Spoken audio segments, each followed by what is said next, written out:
Great games at your table. I'm Jonathan Albin. This is Nikos RPG. Will be the Game Master Soapbox today. We're going to be talking about the Mandela effect and how it has influenced role-playing. If you haven't before, go ahead and hit the buttons down below to let the algorithm know that you're part of our audience, and let's get underway, shall we?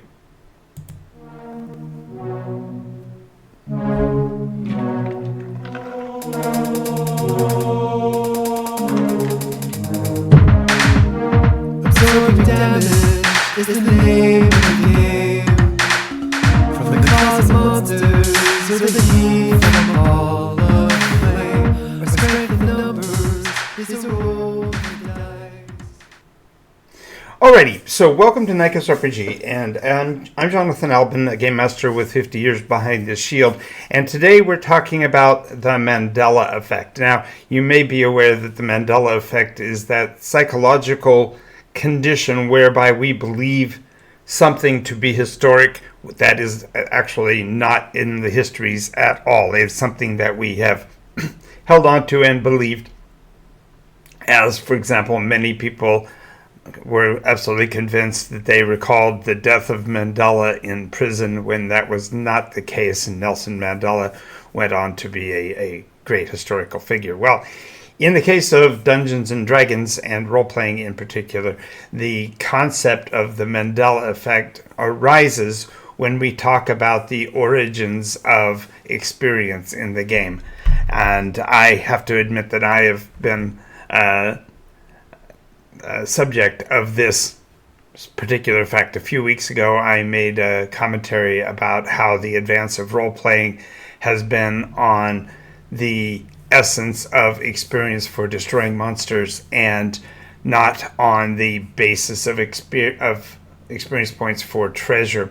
And I misspoke at that point, fundamentally from my personal experience. And if you see how it came to be, you'll be able to see why it came to be. So we're going to be talking about a little bit of the history of role-playing and going back to my roots and its roots, so to speak. So let's get after it. So, as I recall role-playing, going back to my youth, it was always about the experience points for monsters destroyed and wasn't about the gold at all. And yet many of my contemporaries and people who are coming at the industry from a much later perspective will look at the things that I've said and get confused, because they are assured that if you look into the rules of Dungeons and Dragons early on, experience points were relegated from the amount of loot that you got rather than from the monsters that you fought. And that difference really makes a huge difference in terms of perspective about the game, and I think perhaps unlocks some of the mysteries to role-playing games and why the status of the industry is where it is and why the challenges to role-playing have been so strident. So we're going to be talking about the early experiences, and in my case, I literally got the opportunity to play with a veteran at a very early age. I was 11 years old, and it was prior to the release of Dungeons and Dragons, if I recall correctly. And the two sessions that I played with my buddy's grandpa Dave, who was Dave Arneson, colored the way that I experienced the game, from the standpoint that the two sessions that we played were at first level, and the monsters that we fought were the penny ante average type. They weren't by no means the BBEGs, and they were certainly not the greatest threats in the game. And for that reason, the monsters that we fought and the experience points that we earned were based specifically on the creatures that we killed, since they had no loot, so to speak. And so, therefore, since we were picking up experience points by the monsters that we killed, that was the only thing we got. When you look at the earliest rules, though, you find a very different picture than my experience.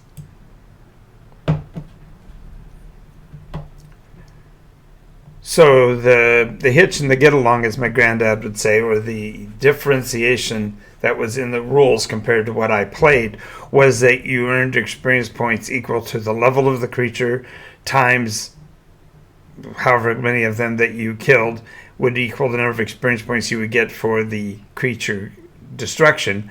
But you also got a 1-for-1 experience points for treasure taken. So if you went into a place and took a large amount of loot, it was far more valuable than the monsters that you killed. But because my earliest encounters were with penny ante monsters in a 2-bit scene, there wasn't a lot of experience points earned from treasure, and so for my experience, it was not the case that you earned from the gold pieces. Instead, it was specifically from the creatures that you killed. It also was, at that point, there was no award for bypassing the monsters if you didn't kill them. So therefore, you were basically being paid to eradicate the nuisances in the game. And that colored the perspective. Now, there were some other influences that played heavily into this motif as well. And those things that colored that in particular were the movies and television programs and such that came out in that same period of time.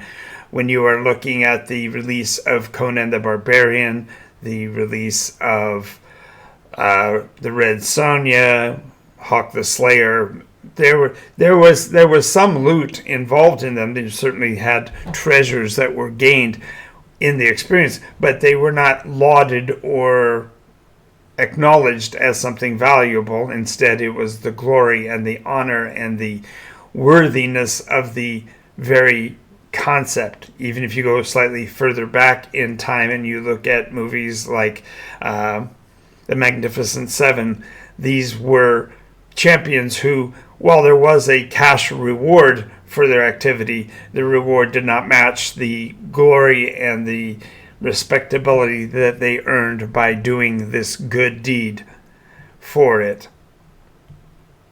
And these therefore colored the way my perspective was, and so my commentary about earned experience versus gold piece experience really was a misstated position, only because it was the position that I maintained. Now, add to that the fact that the rules system per se didn't get into my hands until 3 years later or so, when the Advanced Dungeons and Dragons books were published. The earlier versions that I had been playing were dependent only on my perspective and with no other source but my own game mastery involved. The coloration of it was associated with my own experience.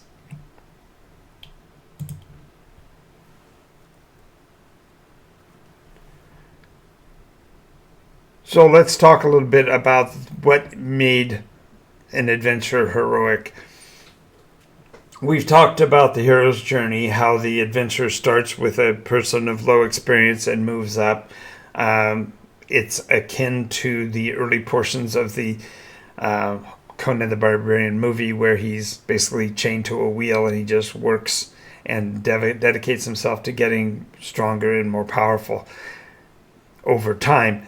And it is never about how much money he earns for him. Granted, as a servant or a slave, as he was indicated to be in the early portions of the episode, the slave owner made money when he advanced, but his liberty and freedom only comes when he becomes so unruly and so powerful that he's a threat to the owner, and then the owner just simply lets him go rather than face the dangers of keeping him as a prisoner. And this is replicated in roleplay games by the advance of your character over time, that you gain the ability to hold your own and stand in a fight and eventually be able to overcome the enemies. And each time you do so, you are rewarded. The emphasis on experience points then transfers over in later Dungeons and Dragons because the balance of power is adjusted by that, and therefore the game master then has to worry about balancing the adventure, and we've gone all into that into other videos, so I'm not going to walk over my own steps, so to speak. So now we're talking about what it is that the player gets out of the game, because if you are playing and you are rewarding experience points based on gold pieces, then you are promoting an emphasis on the economic transfer. Whereas if you are dealing with the defeat of monsters in terms of power within the game, you are creating basically an emotional currency, something that players can buy or sell, but they're constantly trying to improve their positioning within the story. And this is lost. I think this is one of the elements that has fallen away in frame of reference to role-playing games, because we're no longer respecting the concept of advancement in the game. It's a numerics game and a race to the top, so to speak, but there's no longer any gravitas placed upon a persona for the actual things that they have accomplished in the game. And I think this has led us down a dangerous path. You see, because there was no longer an emphasis on the valor involved in the encounter, there's no longer anything that gives respect or honor to the effort. Instead, it becomes a situation where you have to look at the persona within itself and create an optimization process. And that leads to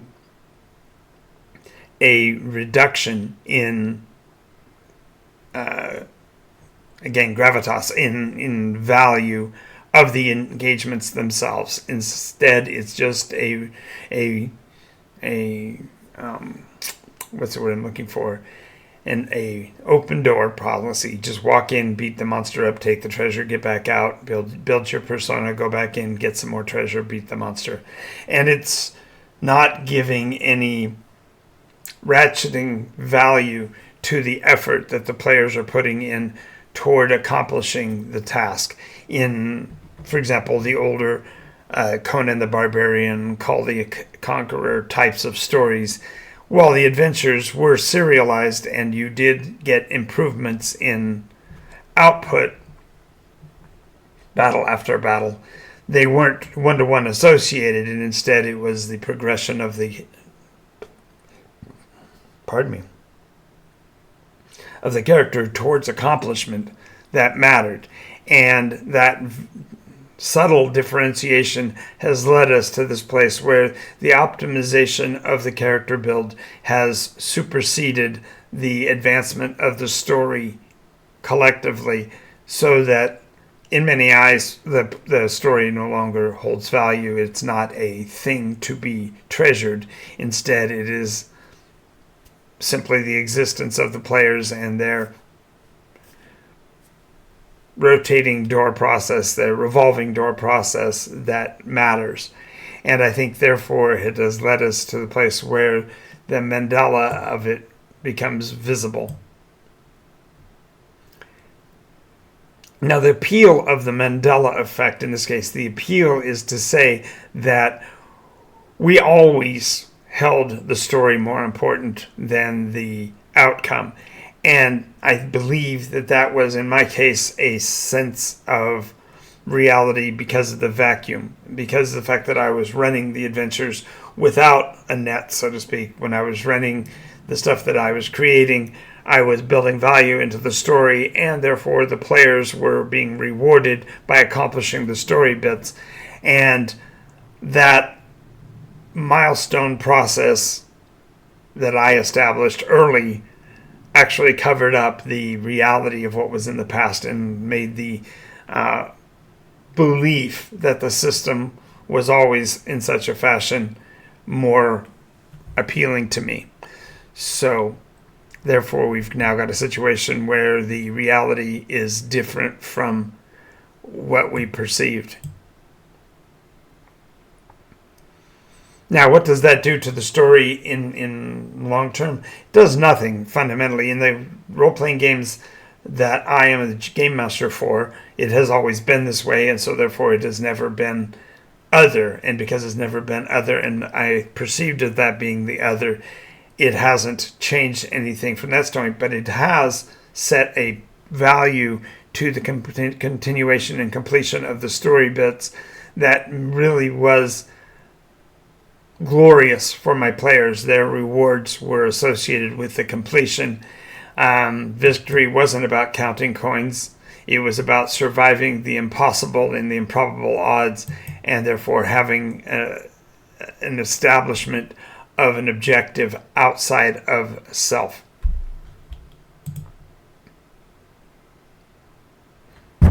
What this has meant, therefore, is that the players within the realms that I've been a game master for have constantly striven for the accomplishment of tasks as part of their reality. It was never a situation where they were dropped in a box and told to do whatever they wanted. Instead, it was a worldview that said there were things to be accomplished and the players were dedicated to that purpose.